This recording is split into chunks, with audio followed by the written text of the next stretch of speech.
c'est avec beaucoup de satisfaction que nous lançons aujourd'hui donc la phase opérationnelle de cette société d'État qui a été donc créée il y a de cela 5 mois et qui vient structurer davantage l'ensemble donc de la filière élevage. Cela participe de la vision du chef de l'État de créer les conditions pour une réussite totale de l'offensive agro-pastorale et halieutique. Et comme vous le savez, la question de l'aliment pour l'élevage constitue véritablement l'un des maillons, c'est le maillon le plus faible pratiquement de la chaîne de l'élevage.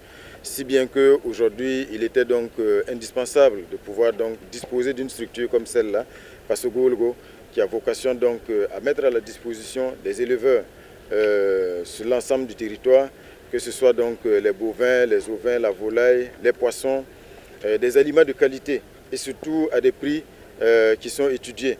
Parce que vous savez aujourd'hui, au niveau du secteur de l'élevage, les acteurs souffrent du problème non seulement de la disponibilité, mais aussi de la question du coût qui réduit la compétitivité donc, des productions.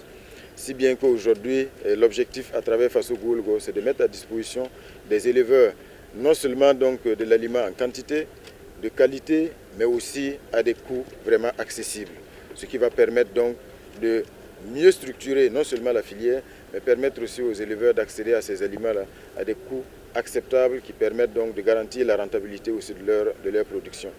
L'autre élément également, c'est qu'il y a bien sûr la question aussi du poisson, parce qu'il y a halieutique dans cette offensive, ce qui signifie qu'il faut aussi mettre à la disposition de tous les opérateurs, tous ceux qui ont accepté d'investir dans ce secteur halieutique-là, de l'aliment.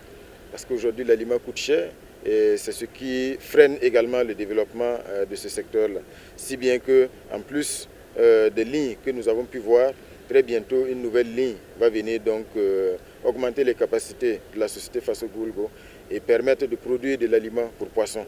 À ce stade, les lignes qui existent ont une capacité d'à peu près 100 tonnes jour. La ligne poisson qui va venir plus tard aura une capacité de 50 tonnes jour. Et à court et moyen terme, comme le directeur général l'a indiqué, l'objectif c'est de disposer aussi d'unités de production, une à Bobo-Dioulasso et une autre à Bagré.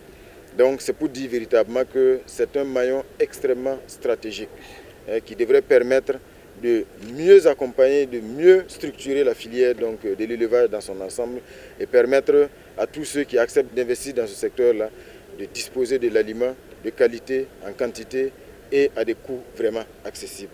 Donc je pense que nous nous en réjouissons. Nous félicitons le ministre d'État, toutes ses équipes et nous encourageons le directeur général, mais aussi tous les ouvriers qui sont ici à faire le maximum au quotidien et pour que les objectifs de la société Fasogolgo soient atteints le plus rapidement possible.